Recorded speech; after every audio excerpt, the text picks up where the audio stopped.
Hey guys, welcome back to another foundation road test. This one is a little bit different in format than my other foundation road tests. I'm looking at two water-based foundations. Both are high-end. Koh Gen Do Aqua Foundation seems to be pretty universally liked by a lot of different skin types, a lot of different people. The other one is Guerlain Lingerie de Peau, but it's the new Aqua Nude formulation.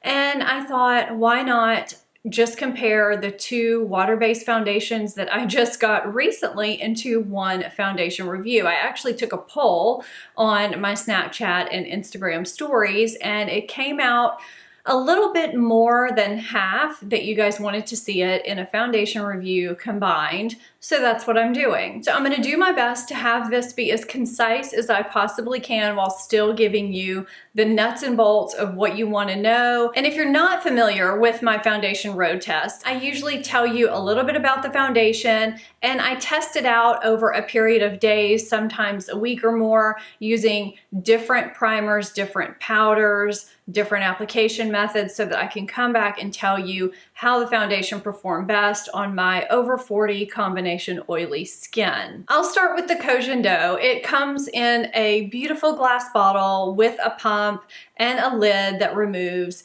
It's really premium packaging, which it should be for the $66 price tag for 1 ounce of product. There are 7 shades on Sephora and there's 10 shades on their website. I am in the shade 123. I feel like that's a pretty good match for me. If you're not familiar with my foundation shades, you can find my entire foundation shade match list over on my blog. I have a link down below, always in my description box. I did have the entire list in my description box, but it just grew too big. So I do keep that list over on my blog for you guys as a reference because I know that's really helpful. They say the coverage is sheer to medium buildable and the finish is natural or dewy and it's good for all skin types. This is high definition, long wearing mineral foundation. It has minerals, botanical emollients, and extracts. It's a skin conditioning foundation that smooths and covers while feeling weightless and comfortable. It has no fragrance or mineral oil. It is cruelty-free. This has soft focus pigments to brighten while reducing the appearance of pores and discoloration. The Koh Gen Do has a signature blend T3 oil, which is jojoba, squalane, and shea butter to leave skin soft and supple. The ingredients of this foundation are pretty impressive, so I kind of understand the price tag of this foundation. The Guerlain Lingerie de Peau Aqua Nude retails for $49 for 1 ounce of product. It does have SPF 20, which take that for what you will. I don't think an SPF 20 in a foundation with the amount that you put on really does that much, but I guess it's better than nothing. There are 9 shades in this foundation, and it comes in a very portable plastic, really great for travel squeezy tube. It kind of reminds me of the Chanel velvet foundation tube, except it's not that sleek black packaging. The coverage is sheer, the finish is natural, and it's also good for all skin types. They say this is intensely hydrating, long-lasting, light textured. It's supposed to smooth and perfect the skin with a sheer finish. It's supposed to be weightless and infused with skincare water, provide endless comfort and a visibly plump appearance. It's interlaced with an evanescent micro mesh that evaporates oils and leaves an invisible film in perfect harmony with the skin for the ultimate bare skin sensation. This is not unscented. This has a violet and rose scent, that signature Guerlain scent. If you're familiar with the Meteorite Balls powder, this has that scent.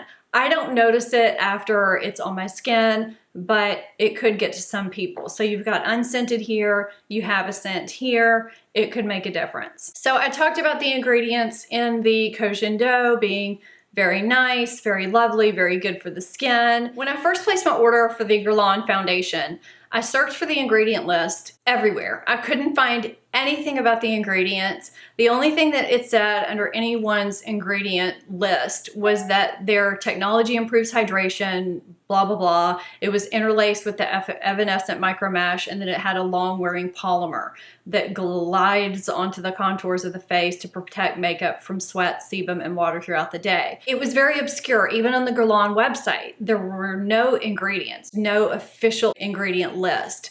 I went ahead and ordered it because I thought it's Guerlain, it's fine, and it'll have the ingredients on the box. I'm going to go into the ingredients in a second when I go through my experience of wearing it, because for some odd reason, I got the box, I started wearing it, and I did not look at the ingredients. It was just, I don't know, a busy time or something, but I just didn't look at the ingredients. I just started wearing it. Then I looked at the ingredients. I'll start off with the pictures because everybody always wants to know about pictures. They both look good in non-flash photos.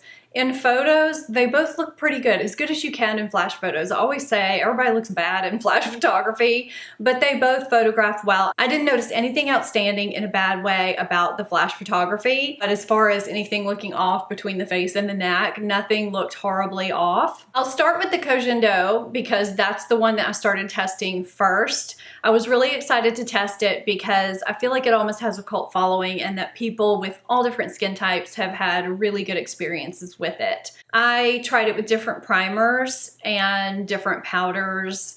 I did try it without a primer, and I just feel like for me, I'm someone that needs a primer. My Holy Grail Hourglass Veil primer worked well with it. That's always my baseline primer that I start with.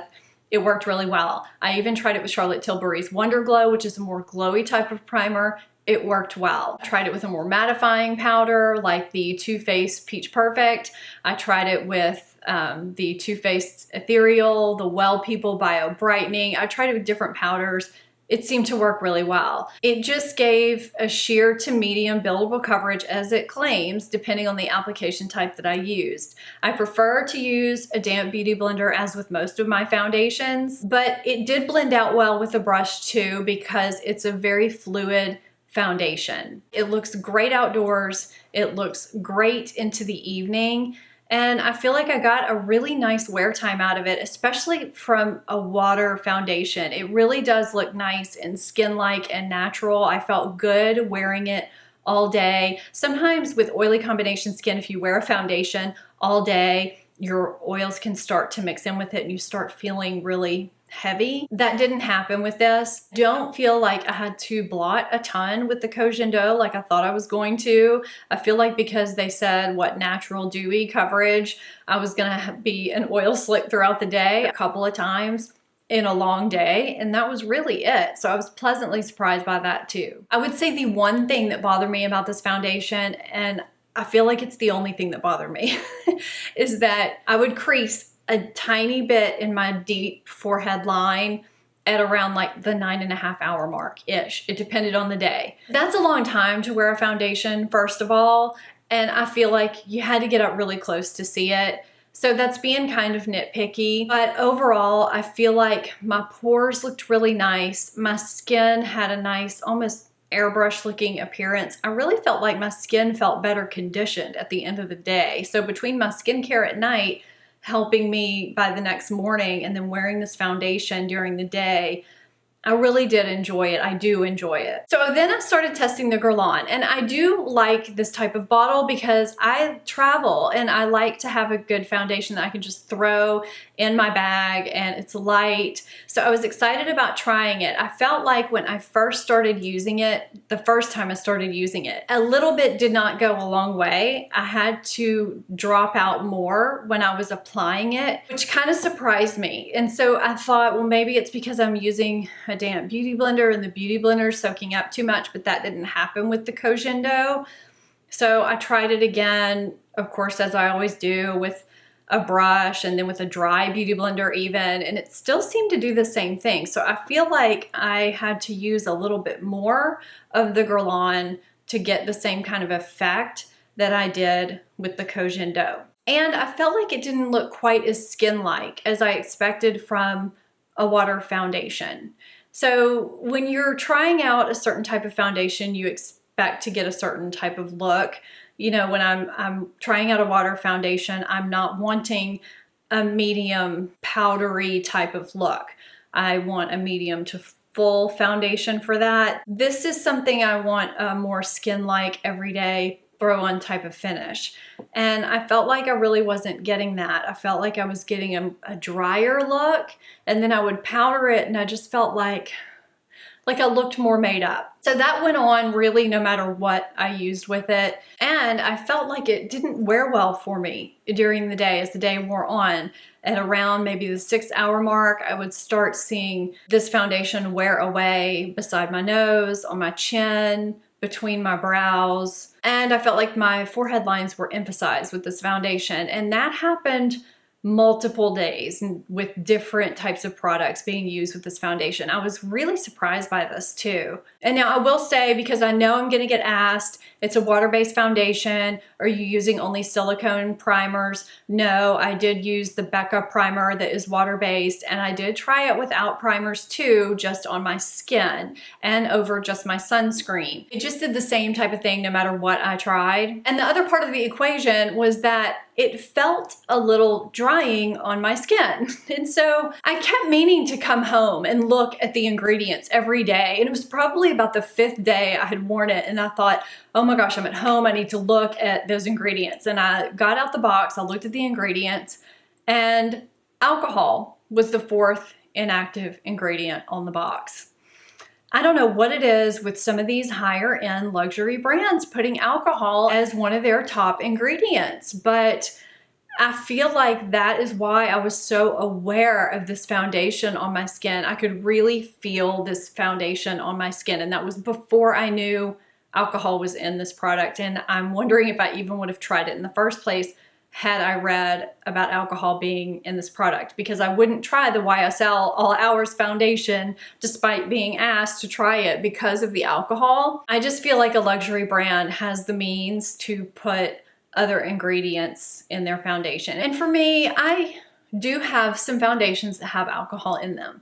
The Clinique BB cream has alcohol in it. I have the Garnier BB cream too. So a couple of my BB creams have alcohol in them, but they're not luxury brands, and they're not products that could possibly be multiple day in a row products for me on a regular basis. You know, for a luxury product, that's something that I'm probably gonna wear on a daily basis. I really expect more from it than to have alcohol as one of the top products. That's crazy to me.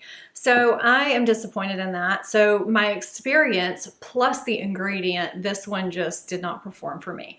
So I am through rambling with this foundation road test. Bottom line is, Koh Gen Do gets a rave for me, aside from the one little, creasy thing, but I still really like the way it looked on my skin. So, I think if I wear it for, 6 to 7 hours, it's a really beautiful foundation. My final verdict is I am sorely disappointed with this, and the ratings online are pretty good. I don't know how that is. Maybe I'm just too picky and too discerning with my foundations. I don't know, but I am what I am. I really do like the Koh Gen Do though, so I conclude with the people who love this foundation. I hope you enjoyed this foundation road test. It was a little bit different comparing the two water-based high-end foundations. I do foundation road tests pretty regularly, so if you enjoy them, please subscribe to this channel and give this video a thumbs up too. If you are not following me on social media, I'll put those on the screen and down below so you can go see me over there too. Thank you so much for watching, and I'll see you next time. Bye-bye.